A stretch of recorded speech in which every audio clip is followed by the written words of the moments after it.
Buenas tardes y bienvenidos todos a Encrucijada Pagana. Mi nombre es Carlos Sánchez y junto a mi compañera Baelia. Buenas tardes, Baelia. Buenas tardes. Pues seremos los encargados una tarde más de guiaros por estos senderos. Buenas tardes a todos y bienvenidos. Buenas tardes de nuevo a nuestra estimada matrona Eris. En el programa de hoy hablaremos del mito artúrico, de su conexión con el paganismo y su vigencia en la actualidad. Así que, queridos oyentes, acomodaos y continuad escuchando, que estas son las palabras dedicadas a todos vosotros de dos paganos en nuestro peculiar cruce de caminos. Comienza la aventura.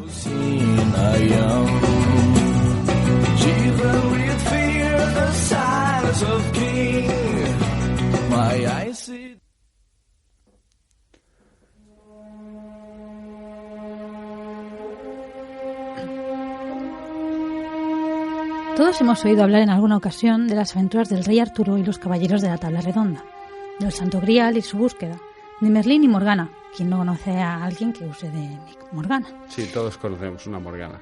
O varias. O varias, sí, sí. Y de la mítica isla de Avalon. Son muchas las versiones de los mitos artúricos que se han elaborado a lo largo del tiempo y que se siguen renovando en el imaginario colectivo a través de la literatura y el cine. En las leyendas artúricas se entrelazan elementos paganos y cristianos, de tal forma que, perdido el contexto, uno no sabe demasiado bien de dónde sale cada cosa. Comprimir el mito artúrico en un programa es sencillamente imposible, porque, dada su importancia y ramificaciones, implicaría hacer un resumen de la historia de la cultura occidental. Sin embargo, vamos a intentar dar algunas líneas que resulten esclarecedoras para aquellos que quieran adentrarse en estos temas. Yo quería avisar a nuestros oyentes que este es un programa muy interesante, pero es un programa que requiere paz y tranquilidad mental porque es de mucho contenido. Adelante. Vamos allá. Venga. Joseph Campbell propuso una cronología para hablar de la formación del mito artúrico. En la primera etapa tiene lugar la formación, propiamente hablando del mito, entre el 450 y el 950. Es un periodo que inicia con la invasión de Inglaterra por anglos, jutos y sajones, tras la retirada de los romanos, y concluye con la redacción de los Anales Cambria, una crónica historiográfica de mediados del siglo X. Arturo aparece aquí como el caudillo de los bretones, es decir, los pobladores celtas del centro y el sur de la Gran Bretaña, en lucha desesperada contra los invasores. Es el campeón pronto desaparecido de un pueblo derrotado y sometido, que espera su regreso, y con él la redención y la victoria. Es la llamada Esperanza Bretona. La siguiente etapa es el primer periodo oral de desarrollo, que tiene lugar entre el 950 y el año 1066. En esta época, el mito de Arturo se difunde de forma oral, tanto en la tradición popular como por parte de bardos y juglares profesionales. A continuación, tendríamos un segundo periodo oral de desarrollo a partir del año 1066 hasta el 1140. El año 1066 marca una diferencia porque en esta fecha Guillermo el Conquistador consigue su victoria definitiva sobre Inglaterra. La invasión normanda trae consigo la difusión de las viejas leyendas británicas por el continente, a las que se sumarán las artúricas. Aunque la existencia histórica de Arturo no se puede afirmar, es posible que el personaje estuviera basado en una persona real en el contexto de los enfrentamientos entre anglos y sajones contra britanos a finales del siglo V.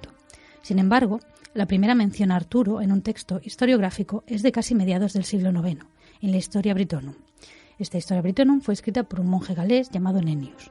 En ella se enumeran 12 batallas en las que Arturo, que no sería aún un rey, sino un caudillo guerrero, resultaría invicto. Sin embargo, otros historiadores anteriores a Nennius no lo mencionan en sus obras. En los Anales Cambria, que es un texto del siglo X que seguramente recoge datos aún anteriores, se vuelve a hablar de algunas de las batallas de Arturo y se incide en el vínculo del personaje con la cristiandad. Por ejemplo, se supondría que Arturo lleva una imagen de la Virgen que lo hace vencer en batalla. Los estudiosos ven en estos detalles el efecto de la impronta eclesiástica sobre la tradición popular. En cualquier caso, sobre la figura tal vez histórica de Arturo, se fueron acumulando trazos mitológicos de muy diversa procedencia. Arturo se aleja así de sus vínculos con la tierra bretona para convertirse en el soberano de un reino mítico y en un ser mítico a su vez. Será el héroe de los relatos galeses, de difícil datación, en los que Arturo es el cazador dispuesto a viajar al otro mundo para rescatar a su esposa raptada por el señor del castillo de cristal, acompañado ya por sus fieles compañeros de aventuras. A este momento se considera que pertenece el texto Preideu Anwen, que sería traducido el botín del mundo subterráneo. que se recoge mucho después en el libro de Taliesin, ¿no? El libro de Taliesin es una recopilación ya del siglo XIV. Este poema, del Prydeu, cuenta el viaje de Arturo y sus compañeros al otro mundo en su barco Prydwen para robar el caldero mágico de la inspiración. No participaré de la gloria si dejo escuchar mi canción. En caer Pedro y Van, que se gira 4 veces. La primera palabra de la caldera, ¿cuándo se dijo? Con el aliento de 9 doncellas fue calentada suavemente. ¿Acaso no se trata de la caldera del mundo subterráneo? ¿De qué tipo es? Un aro de perla rodea su contorno. No cocina comida para ningún cobarde, tampoco para ningún perjuro. Una espada brillante será alzada hacia ella, y permanecerá en la mano de Leminac. Y ante la puerta del mundo subterráneo arderá la lámpara. Cuando fuimos con Arturo, una empresa brillante. Excepto 7, nadie regresó de caer Wedwit. Arturo y sus aventuras serán la última incorporación al mundo de la poesía y narrativa céltica, que va desde las antiguas sagas irlandesas a los relatos difundidos por las cortes de la mano de los juglares galeses y bretones. Un ejemplo de ellos es la narración de Culhwch y Olwen, que será recogida después en el Mabinogion, redactado ya en el siglo XII, pero sin influencias de la novela cortés. En el relato, Culhwch solicita ayuda de Arturo y sus compañeros para superar una serie de pruebas y encontrar ciertos objetos mágicos con el fin de obtener la mano de Olwen, la hermosa hija de un gigante.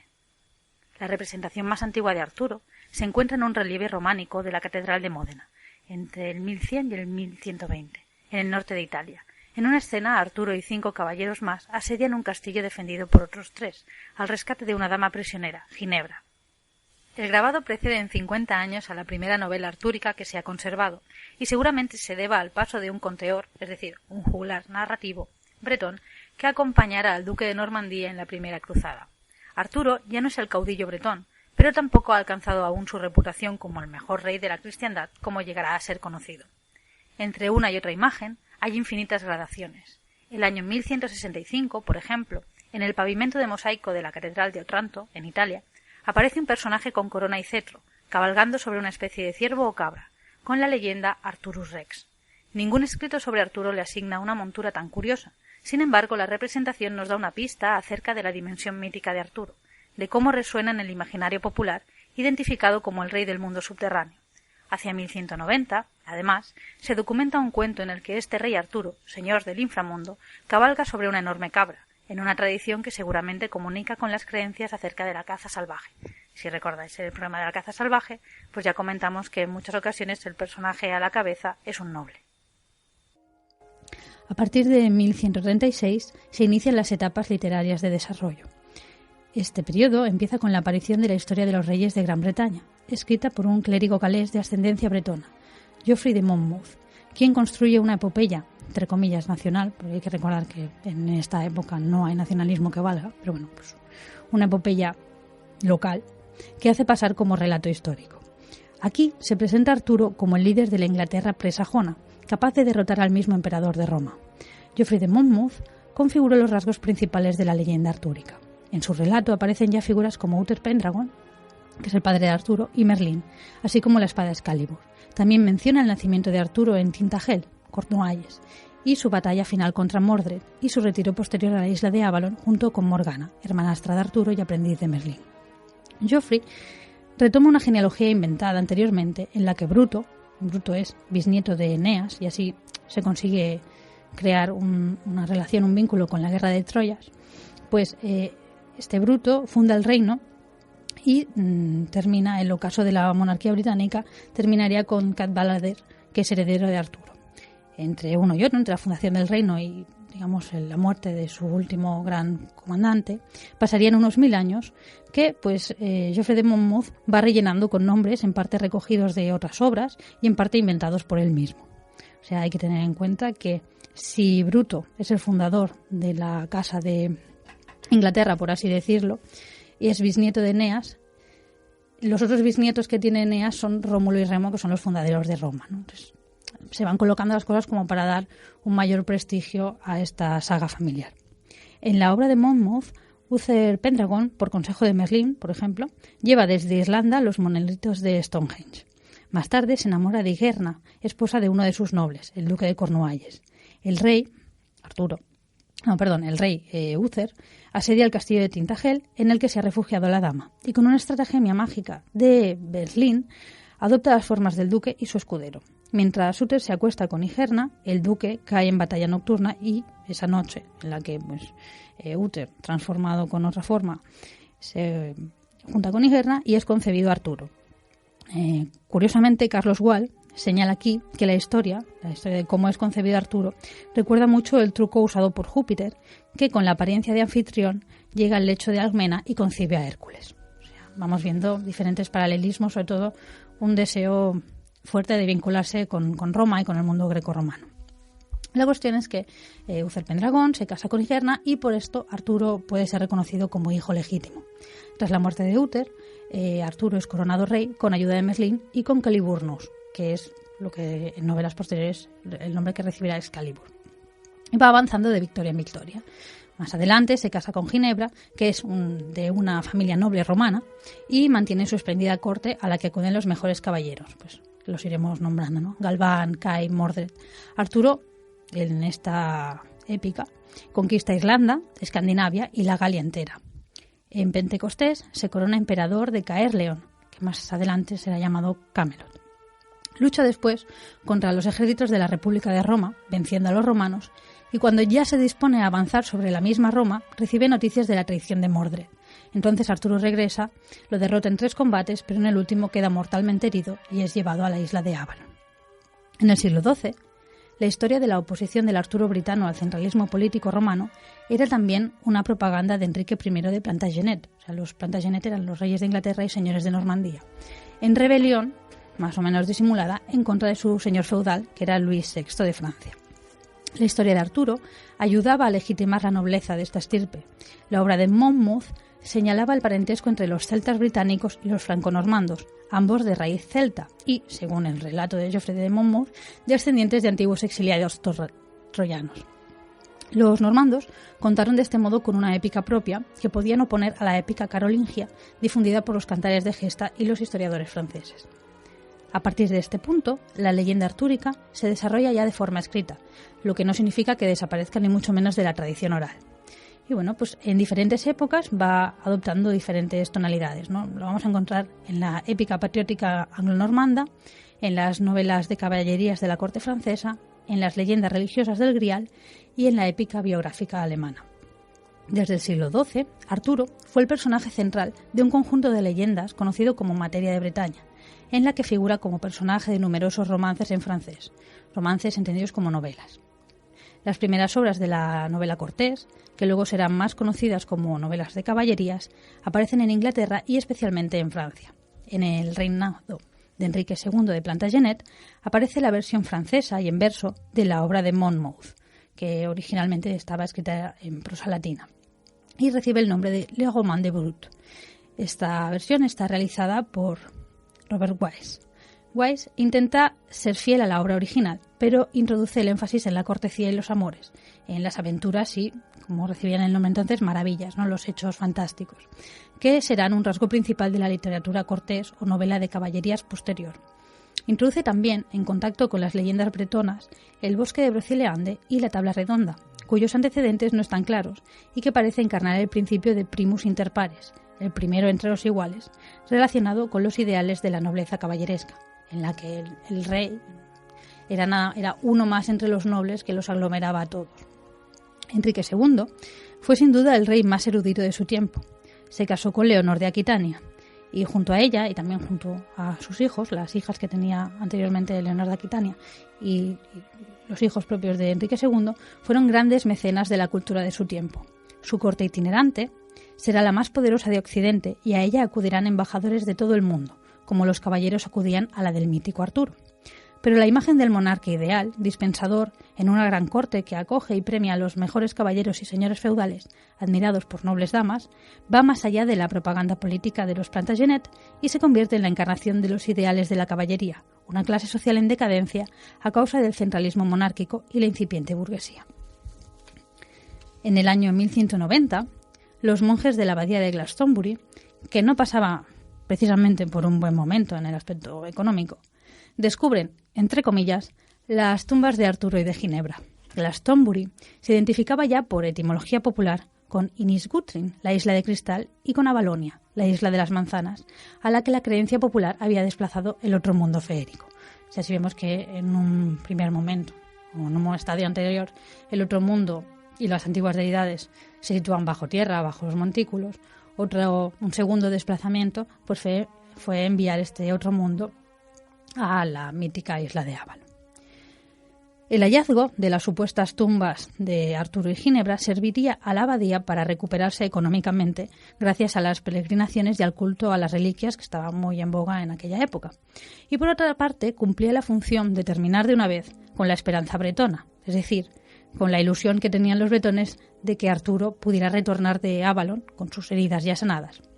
Esto, por lo tanto, convenía tanto a la Iglesia como a los monarcas, ¿no? Pues mataba a 2 pájaros de un tiro. Por un lado, terminamos con este puente al otro mundo y por otro, pues no hay que esperar un heredero, ya los reyes que hay ya están bien. Bueno, los romances del siglo XII ya no se centran en las aventuras de Arturo, sino que reflejan los principios de caballería y el amor cortés. Arturo es el regente ejemplar de un reino mítico, desvinculado ya de la geografía o con alusiones muy vagas a la misma, rodeado de maravillas y criaturas fantásticas, tanto benéficas como maléficas. Arturo no vivirá, por así decirlo, más aventuras. O sea, se han acabado ya no es protagonista de las aventuras. Son sus caballeros los que desde la festiva corte, maravillosa y muy dadivosa y espléndida, pues salen para recorrer el mundo y luego regresan a la corte para contarlo y festejarlo. Ahí se hacen las bodas y las celebraciones. Arturo encarna un monarca casi despersonalizado, guardián de la tradición feudal. Por eso la acción heroica va a recaer en las aventuras de sus caballeros. Cuando, por ejemplo, Meleagante rapta a Ginebra, ya no es Arturo, sino primero Kai, que es su senescal, y después Lancelot, los que acudirán al rescate. Por otro lado, la relación entre Ginebra y Lancelot seguirá las pautas del amor cortés, es decir, es el amor romántico diferenciado del matrimonio como institución. Pero también este conjunto de historias, esta relación entre el monarca y sus caballeros, también nos habla de un monarca que depende de sus señores feudales, tanto aquí como en las historias que veremos después acerca de la búsqueda del Grial. Pues vamos a dejar respirar un momento a Baelia, que la pobre lleva un tirón bueno. Y ahora volvemos con más historias caballerescas y alguna que otra trastada, quizá algún caballero que yo me la sé y que sin duda alguna divertirán un poco a nuestro público. Una pequeña pausa musical y volvemos.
Y volvemos tras esta pausa musical, que la pieza... ¿Cómo se llamaba, Elia, la pieza? Es Voyage to Avalon, de Kenji Kawai. Me gusta mucho. Y por eso me la he traído. Siempre quería hacer un programa con esa pieza de pausa musical. Pues está bien. Pues, ¿por qué no? Exactamente. Me gusta. Nosotros escribimos, nosotros decidimos. Claro que sí. Como la feminista, nosotros Venga. parimos, nosotros decidimos. Pues vamos allá. Seguimos. ¿Vale? Estábamos con el tema de las novelas de caballerías, ¿no? Mientras que la épica del guerrero, por ejemplo, la de los cantares de gesta carolingios, que tenían como protagonista a Roldán, caballero Roldán, bueno, pues es un arquetipo de caballero, un tipo de caballero que pelea por defender una tierra, ¿no? Por defender el honor de un rey, pero muy vinculado a una defensa, ¿no?, de una población. Pues en contraste con esto, el caballero de las novelas de caballerías vaga un poco a la búsqueda de aventuras por parajes más o menos fantasiosos, solo es vasallo de un rey mítico, en este caso es Arturo, y solo los elegidos para sentarse en la tabla son sus compañeros.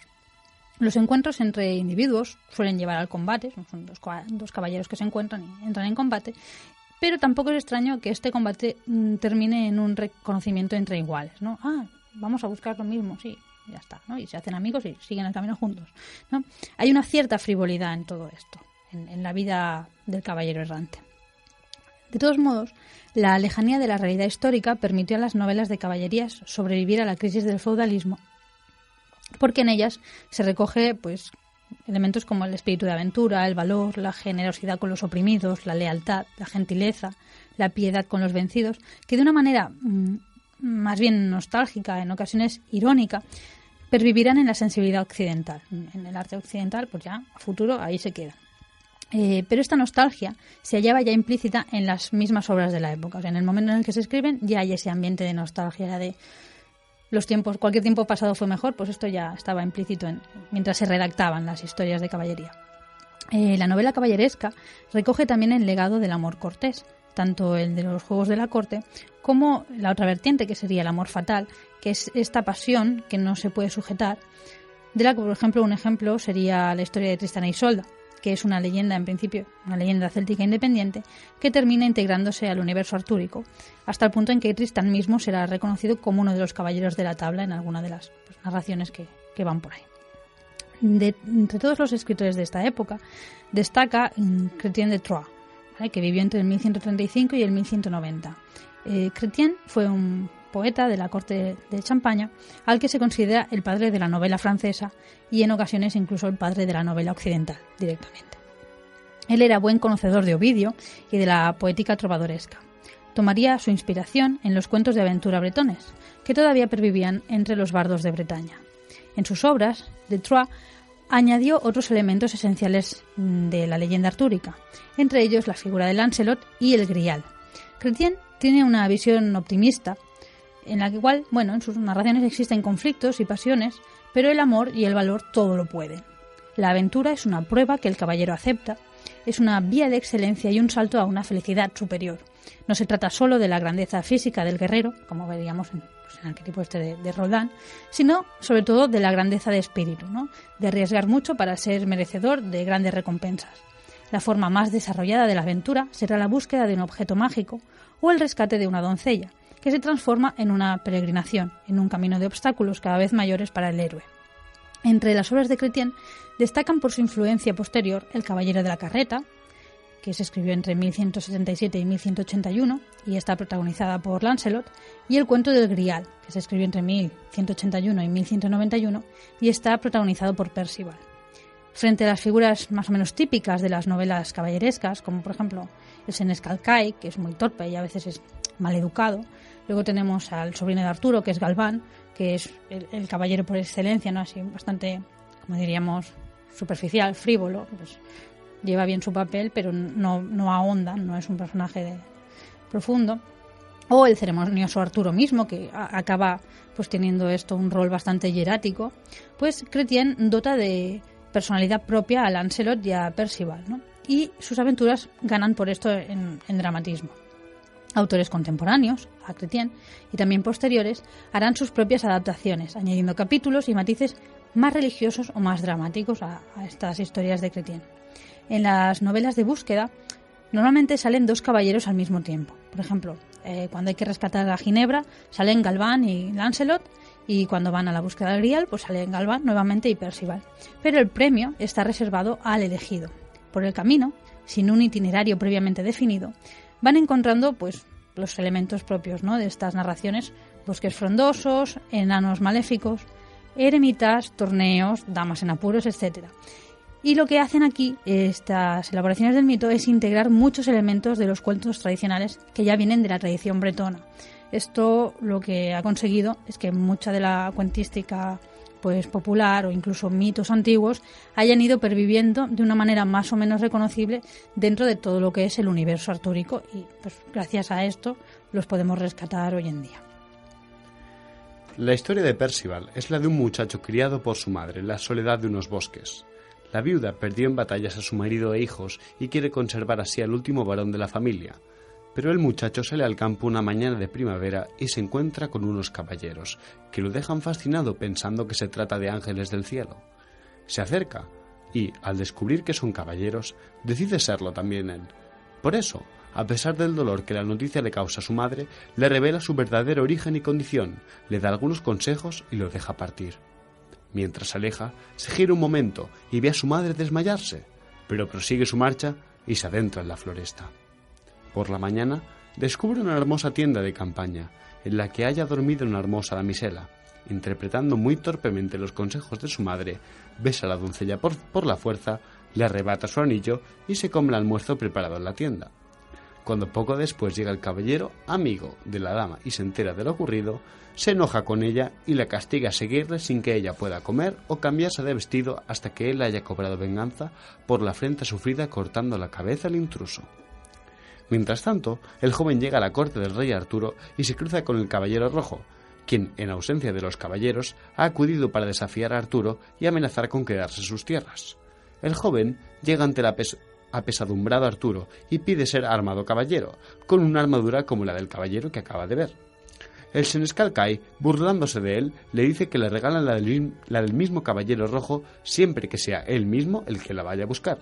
El joven va detrás del caballero rojo y lo derriba clavándole el venablo en un ojo. Luego se queda con su armadura y parte a la aventura. Pide asilo en un castillo y el señor mismo, Gornemán de Gort, lo acoge y le da las primeras lecciones de caballería, dándole un consejo crucial en el desarrollo de la historia: que no hable demasiado ni fuera de ocasión. Poco después llega al castillo de Belle-Repier, donde conocerá a Blancaflor. Blancaflor acude por la noche a su aposento y le cuenta que el castillo está asediado y a punto de rendirse. El muchacho, ingenuo, la consuela y le invita a compartir su lecho. Al día siguiente, el joven busca y derrota a los asediadores, que son enviados a la corte de Arturo para dar noticia de la victoria del joven caballero. Luego, el joven se despide de Blancaflor para ir a visitar a su madre, prometiéndole volver. Después de cabalgar todo el día, Percival, por tierras baldías, llega a un amplio río. Desde una barca un pescador le indica que es imposible vadear el río y le invita a albergarse en su castillo en la misma orilla. En el castillo aguarda el señor del mismo postrado en un lecho de enfermo. Más tarde, en un espléndido banquete, allí servido, se presenta un enigmático cortejo. Primero, avanza un paje con una lanza radiante de luz, desde cuya punta se desliza hasta la empuñadura una gota de sangre. Tras él, viene una doncella que transporta en sus manos el grial, resplandeciente, y tras ella, otro paje porta un plato de plata. El joven siente el impulso de preguntar, pero recuerda el consejo de Gornemán y guarda silencio. Luego se retiran a reposar, pero al día siguiente despierta en el castillo vacío. Al internarse de nuevo en el bosque, encuentra una doncella, llorando, sosteniendo un cuerpo decapitado. Ella le dice que su anfitrión ha sido el rey pescador.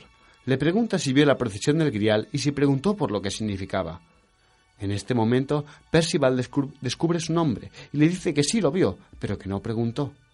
La doncella le responde que debería ser Percival el desdichado, porque ha perdido la oportunidad de devolver con su pregunta la salud al rey pescador y a sus tierras. Le informa además que es su prima y que su madre ha muerto de pena por su abandono. Percival parte a cobrar venganza por la muerte del amado de su prima. Encuentra a la doncella castigada por su culpa y también repara este mal. Percival vuelve a la corte de Arturo y hasta allí llega una doncella muy fea, montada sobre una mula, para recordar que por su culpa el rey pescador sigue enfermo. A la búsqueda del Grial y otras aventuras anticipadas por la doncella de la mula, parten entonces unos 50 caballeros, que luego habrán de separarse. Percival jura que recorrerá el mundo hasta encontrar de nuevo el castillo del Grial y remediar las heridas del rey pescador. La historia continúa intercalando las aventuras de Galván, sobrino de Arturo, y la peregrinación de Percival, que adquirirá un tono más religioso que espiritual, tras el encuentro con una eremita. En todo caso, el cuento del Grial de Chrétien es una obra inacabada y no se sabe si Percival encuentra o no de nuevo el castillo del Grial y supera al fin su prueba. Bueno, pues este sería el resumen del argumento del cuento del Grial de Chrétien de Troyes. En el cuento del Grial de Chrétien, el Grial, como vemos, no es una copa, que es la imagen que en la actualidad se asimila a esta palabra, sino una especie de plato que podría estar destinado a servir pescado, pero que en su lugar sirve para llevar una hostia consagrada, que es el único alimento del anciano padre del rey pescador. Para la transmisión posterior de la leyenda, fue decisiva la obra de Robert de Boron, que escribió el Roman de l'Étoile du Graal, también llamado José de Arimatea. Esto sería una precuela, escrita en la misma época que la obra original de Chrétien, en la que explica los orígenes del Grial remitiéndolo al santo vaso de la Última Cena, un cáliz en el que luego se habría recogido la sangre de Jesús crucificado y que por el peregrinaje de José de Arimatea habría llegado a la Bretaña artúrica. Este Grial es custodiado por la descendencia de José, que instaura el culto al Grial. Hay aquí una segunda mesa redonda, en la que se adora al Grial y se recuerda la Última Cena, en la que solo pueden sentarse los limpios de pecado, en el mismo número que los asistentes a la Última Cena. Los custodios del Grial llegarán de esta forma a un lugar llamado Avalon, que posiblemente sea una corrupción o una variación de Avalon, para esperar el último heredero del linaje. Más tarde, el mismo rey Uther Pendragon, por consejo de Merlín, fundará la tercera mesa redonda, imitando la de José de Arimatea. A partir de aquí, pues ya en la narración sigue la conocida historia de la concepción de Arturo. A partir de este punto, en el mito artúrico es el Grial el que cobra protagonismo, aporta un valor religioso a la búsqueda de los caballeros y empieza a llenar los textos de alegorías cristianas. Es posible que la historia narrada por Boron acerca del origen del Grial fuera más antigua, porque varios autores hacen referencia a otras obras anteriores, que lo que nos encontramos aquí es que estas obras que, por ejemplo, Boron y otros citan como obras en las que ellos se han fijado para escribir las suyas, pueden ser imaginarias, porque es común esta mención a obras más antiguas para darle solidez a las historias, o pueden ser obras reales que simplemente no nos han llegado. En versiones posteriores, como la Suma Artúrica, el buscador del Grial será ya un modelo de castidad y pureza sin vínculos terrenos. Galahad, que es hijo de Lancelot pues no puede aspirar a esta aventura del Grial por su amor pecaminoso con Ginebra, pues Galahad es hijo de Lancelot y de Elaine, que es la hija del mismo rey pescador. Pues este personaje, Galahad, va a sustituir a Percival y va a encontrar el Grial. Estas nuevas versiones constituyen una visión ascética de la caballería, dejando de lado las aventuras y los amoríos. Galahad es una creación de los clérigos, es la imagen de la perfección cristiana que deja atrás, por así decirlo, la caballería terrestre y de hecho contradice toda la tradición novelesca al no haber mucho que narrar acerca de un personaje que lo hace todo bien, ¿no? Que incluso en momentos en los que debería encontrarse en una encrucijada pues ya se sabe de antemano que tomará el camino correcto. Galahad no tiene una verdadera dimensión humana, sino que va avanzando de triunfo en triunfo, encuentra el Grial, automáticamente después o poco después se muere y asciende a los cielos. Los demás caballeros son derrotados y han de ver cómo poco a poco su universo se desmorona. La influencia de Chrétien y de Boron se hizo evidente en toda la narrativa europea contemporánea, o sea, contemporánea a ellos, y posterior, en especial en el bávaro Wolfram von Eschenbach, cuyo mayor logro fue Parzival, un poema épico del siglo XIII que toma el mismo argumento del cuento del Grial y que consigue armonizar el ideal caballeresco y el sentido espiritual de la aventura personal. Wolfram no es un erudito, sino es un personaje curioso, que tiene curiosidad y que va reuniendo retazos del saber de su época, ¿no? Desde leyendas celtas a nociones de astronomía y alquimia. Eschenbach da a conocer la historia del padre de Parzival, que es Gamuret, que tiene, por ejemplo, amores con una princesa árabe, que se llama Belacane. De esta unión nacerá Feirefitz, un noble caballero tan virtuoso como Parzival, que será primero su oponente y luego su compañero. El Parzival de Eschenbach se casará, por su parte, con la dama con Viramurs, a quien hará reina del castillo del Grial, y de su unión nacerá Lohengrin, el caballero cisne, que, si lo recordáis, hablamos de él en el programa de las Damas del Agua, precisamente. O sea, vemos que el trasfondo mítico de los cuentos, de los mitos celtas, sigue ahí siempre, a pesar de las diferentes reelaboraciones de este mito. Bueno, Feirefitz, por su parte, es incapaz de ver el Grial, porque es musulmán, pero se enamora de su portadora y, al final, pues se convierte al cristianismo. Otra de las innovaciones de Eschenbach es el Grial mismo, que ya no será un plato, sino una piedra preciosa de mágicos poderes, la Lapsit Exilis. Este nombre se ha querido interpretar de muchas maneras, ¿no? Pues, etimologías del árabe, etimologías del latín. También pudo ser perfectamente un invento del autor. El Grial piedra, procedería de los cielos y podía procurar alimento y bebida sin fin a aquellos que se sentaban a la mesa, que esto sería una reminiscencia, por ejemplo, de los calderos celtas. También podía procurar juventud y fuerza, como la piedra de los alquimistas.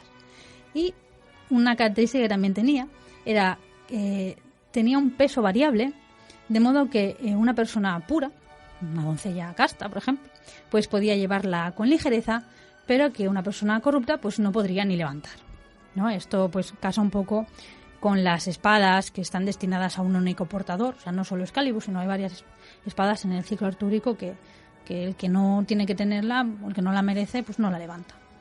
Y el que es el destinado, pues ahí está, no le cuesta nada, ¿no? Bueno, pues estas eran algunas de las propiedades del Grial piedra, según Eschenbach, ¿no? Se supondría que esta piedra habría sido llevada a la tierra tras la caída de Lucifer y más tarde entregada a los cristianos para su custodia. De hecho, si no me equivoco, Hildegarda von Bingen, que es una mística alemana, ella decía que el Grial, esta piedra, habría caído de la corona de Lucifer con su caída. Pero bueno, ahí queda, ella es posterior. La cuestión es que el Grial es invisible a los infieles y solo lo encuentra quien al azar se encuentra con él. O sea, por eso los caballeros salían a ver lo que encontraban, y si hay suerte te encuentras con el castillo del Grial, y si no, no puedes irlo a buscar con un trayecto definido desde antes. Bueno, de este Grial cuidarían doncellas y caballeros castos que, sin embargo, tras su servicio ya podían casarse y hacer vidas normales. El guardián mayor del Grial es el rey del Grial, que solo puede casarse con la dama cuyo nombre aparezca mágicamente escrito en el mismo Grial. Anfortas, que es el nombre que Eschenbach da al rey pescador, está herido a causa de la ruptura de su castidad y Parzival, su sucesor, logrará sanarlo. O sea, tenemos final feliz. Aunque algunos autores identificaron la lanza del cuento del rey pescador con la lanza de Longinos, la lanza del destino, al parecer ni Chrétien de Troyes ni Eschenbach pensaron en ello. Respecto al origen de la lanza y el Grial que aparecen en el cuento del Grial, se manejan varias teorías. La primera, que procedan de una leyenda pseudoevangélica que hubiera llegado a Chrétien en alguno de los escritorios que visitó o en alguna de las cortes. Otra opción es que ambos objetos procedan de antiguos mitos y rituales mal interpretados por los conteos bretones. Y la leyenda del rey pescador podría proceder de antiguas creencias y rituales que relacionan a la salud del rey con la fecundidad de la tierra, pero sobre ella se proyectarían influjos orientales de procedencia diversa. Es una leyenda que ha sido enriquecida, ¿no? Y con algún cambio de sentido. Otra hipótesis, defendida especialmente por Jesse L. Weston, que fue un folclorista y estudioso de finales del XIX y principios del XX, era que el Grial y la lanza pudieran ser asociados a los elementos femenino y masculino, como símbolos sexuales, cuya unión da lugar a la vida, y la búsqueda del Grial sería entonces la historia de una iniciación. Esta teoría habría influenciado mucho, como podemos deducir, en rituales neopaganos de la época, ¿no? Por ejemplo, en el gran rito, en su aspecto simbólico, se usa el cáliz y se usa el azame, el cuchillo, ¿no? Pues va por aquí la cosa. Pero en todo caso nos habla de una simbología asociada a estos objetos sagrados sin decir mucho de sus posibles orígenes. Carlos García Gual, que por cierto escribió el libro llamado Historia del Rey Arturo y de los nobles y errantes caballeros de la Tabla Redonda, que es el libro en el que nos hemos basado para preparar este programa, está publicado por Alianza Editorial, Pues él comenta que la versión que le parece más plausible serían los orígenes célticos de la leyenda. El rasgo más general es que el grial provee de comida y bebida en medida infinita a quienes lo merezcan, como los antiguos calderos celtas. Que luego el grial contenga un alimento más refinado, como sería la hostia, que por muy espiritual es de hecho el alimento de Amfortas, pues podría ser un derivado posterior de una función anterior. Además de calderos mágicos, en las leyendas celtas aparecen también platos, como el dísel galés, y también las lanzas sangrientas que rememoran hechos luctuosos y algún herido que aguarda la llegada del héroe vengador. El cuento de Peredur, aunque es un poquito posterior al cuento del Grial de Chrétien, parece ser el más próximo al esquema de los cuentos de aventura celtas, que pudo referirse a una narración oral galesa. En este cuento, Peredur acude al Castillo de las Maravillas y asiste a un cortejo en el que se lleva una lanza y una cabeza sangrienta en un plato. Más tarde se enterará de que esta cabeza es la de su primo asesinado por las brujas de Caerleon, en Gloucester, y que le corresponde vengar a él, a su tío herido por las brujas y a su primo asesinado. Para ello deberá pasar por muchas aventuras, en las que por cierto abundan los personajes femeninos, y cumplir la búsqueda de animales y talismanes fabulosos. Para ello, además, como Culu, pedirá auxilio al rey Arturo y a su corte de caballeros. El Parzival de Esenbach influiría en el desarrollo literario del mito artúrico en las tierras germanas. Chrétien, por un lado, y Esenbach, por otro, influirían también en el desarrollo del género de los libros de caballería en España, que incluyen el conocido Amadís de Gaula. Porque muchas veces, cuando estudiamos literatura en el cole, no se nos comenta de cómo llegan los mitos artúricos a España, pero por ejemplo, todo lo que es el Camino de Santiago, si no me equivoco, hay 2 cálices que se han considerado el Grial. Y bueno, pues toda una serie de historias que llegaron con la gente que hacía el camino ya en aquella época y también por el movimiento migratorio de las personas. Bueno, muchos otros autores, conocidos o anónimos, contribuyeron a las leyendas artúricas, tanto en su vertiente oral como en diversos manuscritos, traducciones y compilaciones. El interés por la literatura caballeresca decayó en el siglo XVII, pero reapareció renovado en el siglo XIX, gracias en gran medida a Sir Walter Scott. Y entonces ya se mantiene hasta el XX y más allá. Por ejemplo, en el siglo XIX, la gente que tenía dinero y le gustaba esta moda, pues se construían castillos al estilo antiguo, su idea de cómo debían ser los castillos artúricos y medievales, y coleccionaban armas y armaduras. En 1838, por ejemplo, se celebró un torneo medieval moderno. De la caballería o del gusto por la caballería y sus principios deriva también la noción de gentleman inglés e incluso los principios de los Boy Scouts. Tiene muchas influencias. Hubo también críticas a esta nostalgia europea, ¿no? A esa idea un poco de los antiguos tiempos en los que todo fue mejor, especialmente, como no, por parte de los americanos y a la cabeza pues Mark Twain.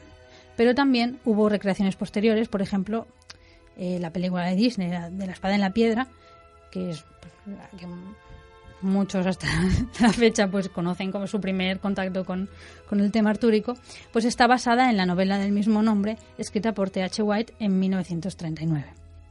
Nosotros, para hacer este programa, que es bastante denso, pues hemos elegido a Monmouth, a Oase, a Chrétien, a Boron y a Esenbach, porque de sus aportaciones, en líneas generales, derivan las historias de Arturo, los caballeros de la mesa redonda y la búsqueda del Grial, como se han popularizado en nuestros días.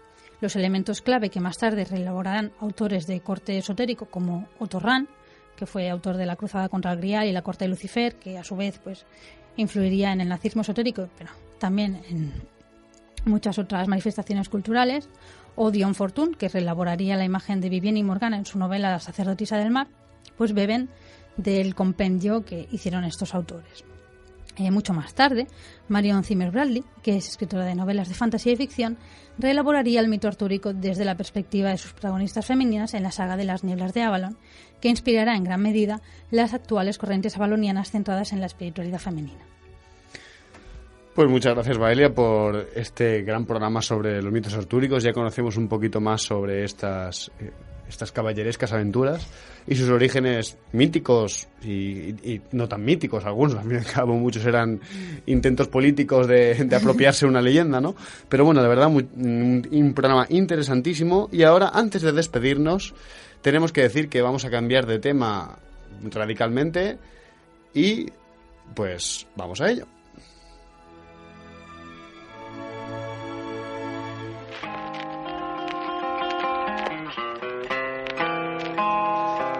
Y antes de despedirnos del programa de hoy, queremos hacer difusión de un evento surgido de las entrañas del caos mismo, por así decirlo.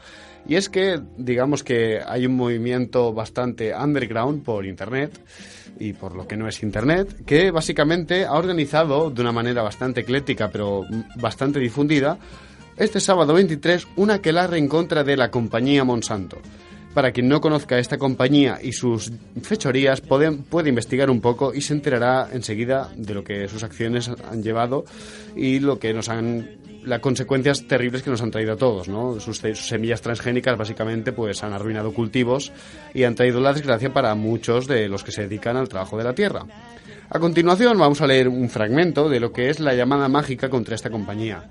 Al igual que el fragmento que leemos, nosotros decimos que no intentamos convencer a nadie. Las acciones mágicas que se vayan a llevar a cabo, porque el aquelarre es un aquelarre que cada uno puede celebrar en su casa, a su manera. Luego veremos que hay unos patrones a seguir, pero cada uno puede hacer lo que quiera. La cuestión es dar fuerza mágica a este movimiento. Pero bueno, lo dicho, nosotros no convencemos a nadie, solo esparcimos la semilla y corremos la voz, como no, bajo el auspicio de Eris. Dice así: en la lucha contra el desierto que avanza por todas partes, destruyendo los mundos, los vínculos que sostienen la vida libre, la brujería y la magia siempre han estado presentes, pues son la conversación misma, la red misma que une el tejido de los acontecimientos. Las historias están ahí, en la memoria colectiva, los mitos viven. Recuperar nuestras vidas pasa en parte por recuperar nuestra conciencia, la conciencia de los vínculos y relaciones que entretejen la realidad, su juego. Los dioses, los elfos, los duendes, las hadas, los dragones, los silfos, espíritus de todos los seres vivos, de cada lugar, elemento e intención, todo sigue ahí, más allá de las cercas. Y nos están llamando, del lado de la vida.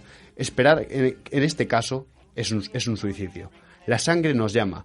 Piensa en toda la increíble cadena de vidas, antorcha de mano en mano por miles de millones de años, superando glaciaciones, inundaciones, sequías, cataclismos, diluvios, cambios climáticos de todo tipo, meteoritos hasta llegar a nosotros. ¿Acaso no corresponde honrar tal esfuerzo milenario y a todos los que vendrán, nuestros hijos, los hijos de nuestros hijos? Esto es un llamamiento. No intentamos convencer, ni imponer una visión, solo corremos la voz, la chispa. Quien oiga la llamada verá que proviene de la tierra, de los 4 rincones del mundo. Hacen eco las aves, las abejas, los vientos, los insectos y las mareas, los animales y el cielo. No expondremos aquí las cifras, los datos, las evidencias, las realidades de la devastación, el ecocidio y sus consecuencias. Ya vendrán a golpear tu puerta a su debido tiempo, como a todos. Lo que se propone propagar es un par de acciones rituales coordinadas.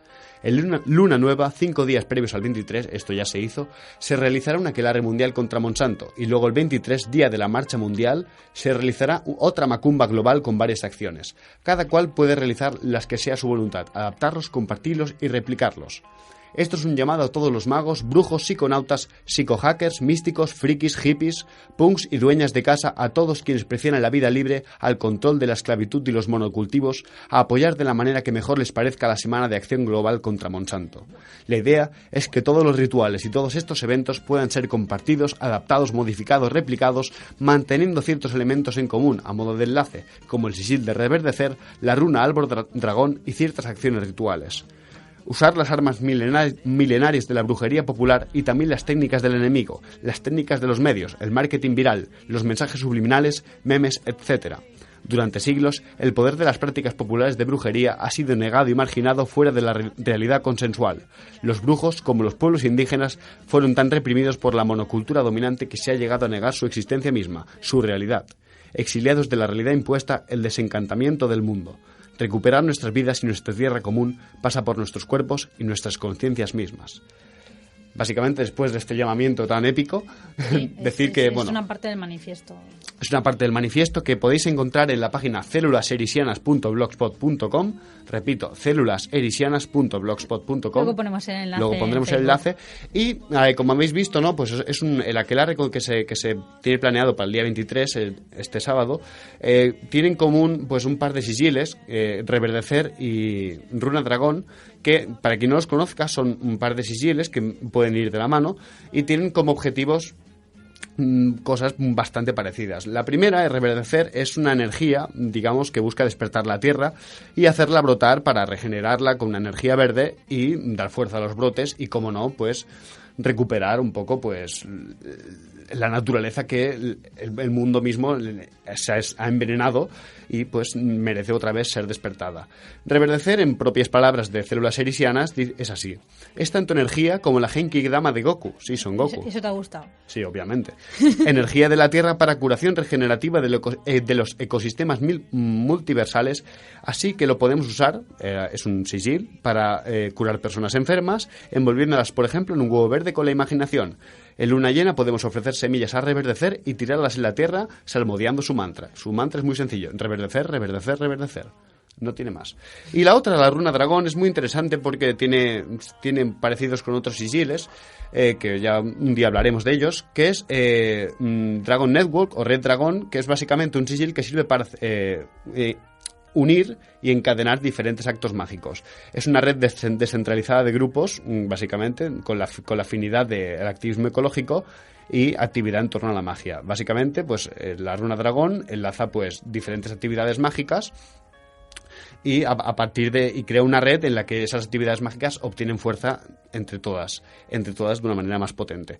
Ambos sigiles y el enlace a células erisianas los colgaremos en nuestra web, y debido a que ya nos queda muy poco tiempo, tenemos que despedirnos, decir a nuestros oyentes que los esperamos en el próximo programa a las 6 de la tarde en Señora Radio. Agradecemos a Xavi Casa su labor técnica, a nuestros oyentes el estar ahí. Y como no, que os esperamos la semana que viene a las 6 de la tarde en Señora Radio. No olvidéis que podéis seguirnos por Facebook y enviarnos vuestras opiniones, ideas y sugerencias a la dirección encrucijadapagana@gmail.com. Pero ojo, no nos despediremos sin dar las gracias a Eris, porque si no lo decimos nos puede pasar cualquier cosa.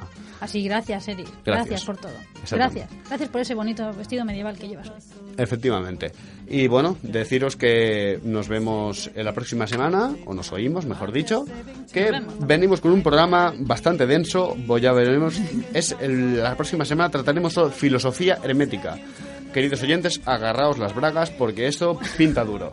Así que nos vemos la próxima semana a las 6 de la tarde en Sarañola Radio, en este peculiar cruce de caminos. Hasta pronto.